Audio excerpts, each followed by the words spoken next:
ማለት ከሊቀ ሰማዕታት ቅዱስ ጊዮርጊስ መቃብር ላይ ያመጣውን እምነት ከልጁ በድን ላይ አደረገው። በዚያን ጊዜ ቀላል የንፋስ ሽውታ ድምፅ ተነስቶ በልጁ በድን ላይ እፍ አለበትና ልጁ ከሞት ተነሳ። በዚያም አባትየው በኃያሉ ሰማዕት ቅዱስ ጊዮርጊስ አማላጅነት እግዚአብሔር ባደረገው ቸርነት እየተደነቀና የተወደደ ሊቀ ሰማዕታት ቅዱስ ጊዮርጊስን እያከበረ ልጁን ይዞ ወደ ቤቱ ሄደ።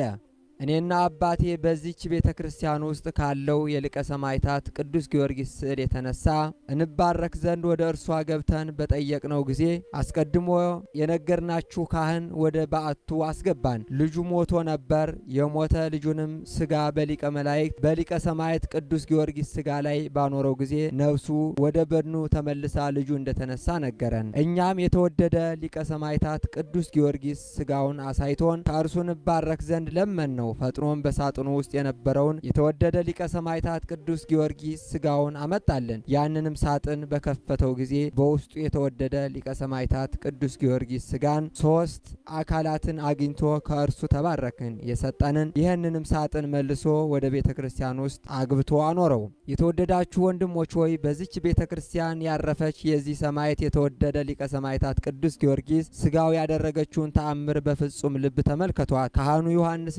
ዮሐንስም ከሞተ በኋላ ሰማዕቱ ያስነሳው ልጁ ጊዮርጊስን እኔ አባ ቴዎዶጦስ በዓይኔ አይቻለሁ። ወደ ኢትዮጵያም በሄድኩበት ጊዜ ሸኝተውኝ ሁለቱም በሕይወት እዚያው ትቻቸው ሄድሁ። ዘወትር ችላ ሳይል ወደ አምላኩ በመለመን የሚያድናቸውንም ተስፋ የሚያደርጉትን ሁሉ ፈጥኖ የሚራዳውንም የተወደደ ንዑድ ክቡር ኮከበ ክብር ኃያል መስተጋድል ሊቀ ሰማዕታት ቅዱስ ጊዮርጊስ ጸሎትና በረከቱ በሕዝበ ክርስቲያን ላይ ጸንቶ ይኑር ለዘላለሙ አሜን።